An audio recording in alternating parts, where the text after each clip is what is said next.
एक स्कूल की जैसे ही छुट्टी होती है तो एक मैडम ने अपने दो स्टूडेंट, जिसका एक का नाम होता है वर्षा और दूसरी का नाम होता है टीना। वर्षा और टीना से कहा जाता है कि बेटा कल सुबह जल्दी आ जाना, हो सकता है कि कोई चेकिंग में आ जाए। अब स्कूल में वो लड़कियां अगले दिन सुबह 7:20 पर विद्यालय पहुंच जाती है और जो जिम्मेदारी दी गई थी झाड़ू लगाने की, वो जिम्मेदारी निभाने लगती है। लगभग 25 मिनट तक उस विद्यालय के अलग अलग कमरों में जाती है और झाड़ू लगा रही थी। तभी इसी बीच में एक ऐसा हादसा हो जाता है कि उस हादसे में 7 छात्र और छात्राएं की यहां पर मौत हो जाती है। अब जैसे ही उनकी मौत की खबर सोशल मीडिया के माध्यम से चारों तरफ फैलती है तो हर तरफ सनसनी फैल जाती है। बात अब राष्ट्रपति, प्रधानमंत्री, मुख्यमंत्री, डीएम, नेता सब तक पहुंचती है। एक तरफ हर कोई संवेदना प्रकट कर रहा था तो दूसरी तरफ आरोप लगना भी यहाँ पे शुरू हो जाता है कि उन मास्टरों ने अगर कोशिश की होती तो शायद कोई बच्चा यहाँ पर नहीं मरता। आज की इस कहानी के माध्यम से हम यही जानने की, समझने की कोशिश करते हैं कि आखिरकार वो 7 बच्चे क्यों मर गए और साथ ही जो 9 बच्चे अभी जिंदगी और मौत से जंग लड़ रहे हैं उनके पीछे की पूरी कहानी क्या है। नमस्कार, मैं मुकेश। आज की जो सच्ची घटना मैं आपको सुनाने जा रहा हूं, ये सच्ची घटना है राजस्थान प्रदेश की। राजस्थान का ही एक जिला है झालावाड़, और झालावाड़ से लगभग 100 किलोमीटर दूर एक गांव लगता है पिपलौदी। यहां पर एक विद्यालय है जिसका नाम है राजकीय उच्च प्राथमिक विद्यालय। बात है ये 25 जुलाई 2025 की सुबह की। लगभग 7:30 बजे के आसपास का वक्त हो रहा था। बच्चे और स्कूल के स्टाफ स्कूल के अंदर पहुंच रहे थे। इसी दौरान कभी बारिश तेज हो रही थी तो कभी बारिश हल्की हो जा रही थी। रोज की तरह प्रार्थना भी होनी थी, इसलिए 2-3 बच्चे ऐसे थे जिनको स्कूल की साफ सफाई की जिम्मेदारी दे दी गई थी। अब जब यहाँ पे झाड़ू लग जाती है तो टीचर आपस में मशवरा करने लगते हैं कि अगर हम प्रार्थना बाहर कराएंगे तो सारे के सारे बच्चे यहाँ पर भीग जाएंगे। इसलिए एक काम करते हैं, कक्षा 6 और 7 का जो बरामदा है वहां पर बच्चों की प्रार्थना हम लोग शुरू करा देते हैं। अब बच्चों से कहा जाता है कि जल्दी से इकट्ठा हो जाओ और ये जो कक्षा 6 और 7 का बरामदा है वहां पर खड़े हो जाओ, आपकी प्रार्थना यहीं पे होगी। लगभग कक्षा 6, 7 और 8 के 35 छात्र और छात्राएं आगे आ चुके थे। उनको लाइन से लगा दिया गया था और इसके बाद फिर टीचर ने सहूलियत के हिसाब से और भी बच्चों को अंदर खड़ा कर दिया। इसी में जो वर्षा और टीना नाम की जो छात्रा होती है, जो जल्दी से झाड़ू लगाने के लिए सुबह जल्दी आ गई थी, वो भी यहां पर भाग कर आती है और आकर अपने लाइन में खड़ी हो जाती है। अब जैसे ही वो अपने स्थान पर आकर खड़ी होती है तो एक कंकर ऊपर से गिरता है। उसने कंकर को हाथ में उठाया और उठाने के बाद कहा कि मैडम जी, सर जी, देखो कंकर गिर रहे हैं ऊपर से, चूना गिर रहा है ऊपर से। अब जैसे ही ये बच्चियां ये बात कहती है तभी सामने जो मास्टर जी थे एकदम सख्त हो जाते हैं और सख्त लहजे में कहते हैं कि एकदम शांत हो जाओ, प्रार्थना हो रही है। वो बच्चे शांत हो जाते हैं, प्रार्थना शुरू हो जाती है और तभी अचानक ही भरभरा कर पूरा जो छत था वो गिर जाता है। छत जैसे ही गिरती है उसके बाद चीख पुकार यहाँ पर मच जाती है और चीखने वालों में सबसे पहली एक मैडम होती है जो विद्यालय की प्रधान अध्यापिका होती है, जिनका नाम मीना गर्ग होता है। मीना गर्ग चीखते हुए जोर से कहती है कि मेरे बच्चे दब गए हैं और वो रोने लगती है, बिलखने लगती है। बाकी का स्टाफ भी यहाँ पर रोने बिलखने लगता है। अब यहाँ पे टीना और वर्षा ने समझदारी से मौका मिलते ही वहां से वो निकल जाते हैं और वो भी वहां पर ये सब देखकर जोर जोर से चीखने चिल्लाने लगते हैं। अब जो बच्चे यहाँ पे उसके अंदर दब चुके थे वो चीख रहे थे, चिल्ला रहे थे और खुद को बचाने की अपील कर रहे थे। अब जैसे ही ये सूचना गांव के लोगों तक पहुंचती है तो बच्चा, बुजुर्ग, बूढ़े सब आते हैं और आने के बाद अपने हाथों से ईंटों को हटाना शुरू कर देते हैं। प्रयास करने के बाद पता चलता है कि 19 बच्चे ऐसे हैं जो इस मलबे में पूरी तरीके से दब चुके हैं। अब इसके बाद होना क्या था, लोगों ने पूरी ताकत लगाई और ईमानदारी से काम करना यहाँ पे शुरू किया।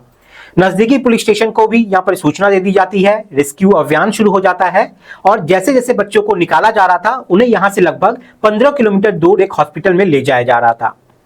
अब जैसे जैसे बच्चे आ रहे थे वैसे वैसे बच्चों के उपचार के लिए, इलाज के लिए उन्हें भर्ती कराया जा रहा था। मीडिया से जानकारी के मुताबिक 7 बच्चों के मरने की संख्या अभी तक यहाँ पर सामने आ रही है। उन बच्चों की अगर हम बात करें तो इसमें पायल, प्रियंका, कान्हा, हरीश, मीना, सतीश, कुंदन, इन बच्चों के मरने के नाम भी सामने आ रहे हैं। इसके बाद ये पता चलता है कि 9 बच्चों की हालत अभी बहुत ज्यादा गंभीर है और 9 में से 2 ऐसे हैं जिनका ऑपरेशन भी चल रहा था। जब तक हम आपको ये कहानी बता रहे हैं तब तक इसके बारे में ये सूचनाएं हमें मिली हुई है। गांव का ही रहने वाला एक व्यक्ति होता है जिसका नाम छोटू लाल होता है। छोटू लाल की जो बेटी होती है जिसका नाम मीना होता है और उसका एक बेटा होता है कान्हा, जो कि इसी विद्यालय में पढ़ने के लिए जाया करता था। ये दोनों सगे भाई बहन होते हैं। इनकी भी इसी मलबे में दबकर मौत हो जाती है और इनके परिवार वालों का यहाँ पर रो रो कर बुरा हाल हो जाता है। ऐसी ही एक और कहानी होती है जिसका नाम विरम होता है। विरम मजदूरी करने के लिए गया हुआ था कोटा। जब उसे पता चलता है कि यहाँ कुछ हादसा हो गया है और उसका बच्चा भी इसके लपेटे में आ गया है, तो वो दौड़ता हुआ गांव पहुंचता है और वहां से जिला अस्पताल में जब वो पहुंचता है तो अपने बच्चे को वहां पे मरा हुआ देखता है।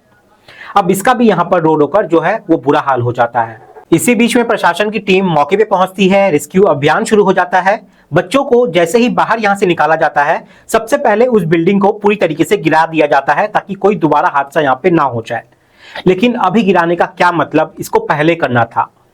जब गांव वालों के पास जब मीडिया कर्मी जाते हैं और उनसे बातचीत करते हैं तो गांव वाले बताते हैं कि हमने कई बार इस विद्यालय के स्टाफ से कहा था कि साहब जितनी जल्दी हो सके इस स्कूल को ठीक करा दो, लेकिन इस पे कोई ठोस कार्रवाई नहीं होती है। हमेशा प्रयास अधूरा ही रह जाया करता था।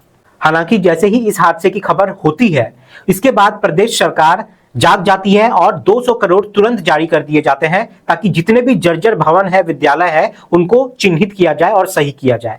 लेकिन काश ये बात पहले हो जाती तो ये 7-8 बच्चे जो यहाँ पे मर चुके हैं ये कभी ना मरते, और जो बच्चे यहाँ पे विकलांग हो चुके हैं वो भी कभी यहाँ पे विकलांग ना होते।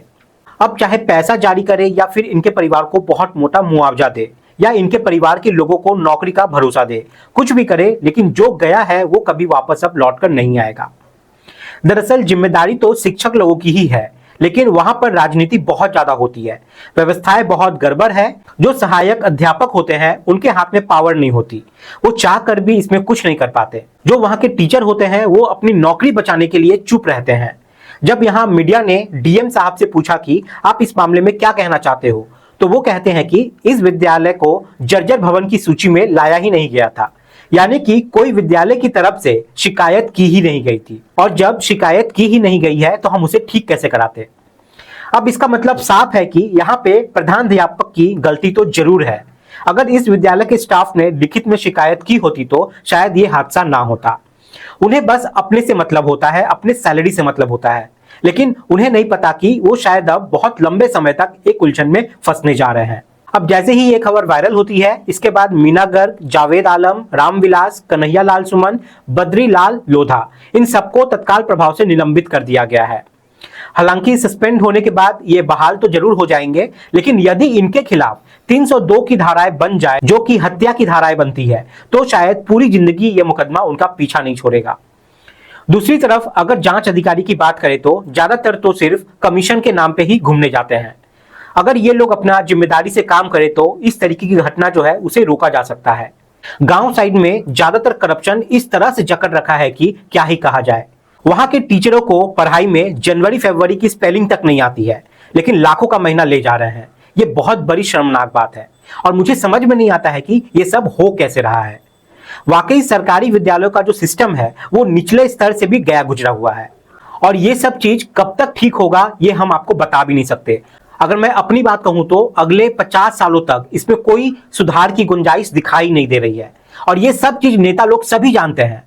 आप एक नेता का नाम बता दो जो अपने बच्चों को पढ़ाने के लिए इन सरकारी स्कूल में भेजते हैं, क्योंकि उन्हें भी पता है कि यहाँ पे जो टीचर पढ़ा रहे हैं वो उस लायक है ही नहीं, भले पैसा लायक से ज्यादा का ले जा रहे हैं। पता नहीं हमारे देश की इस सिस्टम का सुधार कब होगा। दोस्तों, इस पूरे घटनाक्रम को सुनाने का उद्देश्य किसी को परेशान करना नहीं है, किसी का दिल दुखाना नहीं है, बल्कि आपको जागरूक करना है, आपको सचेत करना है। आप सब लोग अपना ख्याल रखें, सुरक्षित रहें। जय हिंद, जय भारत।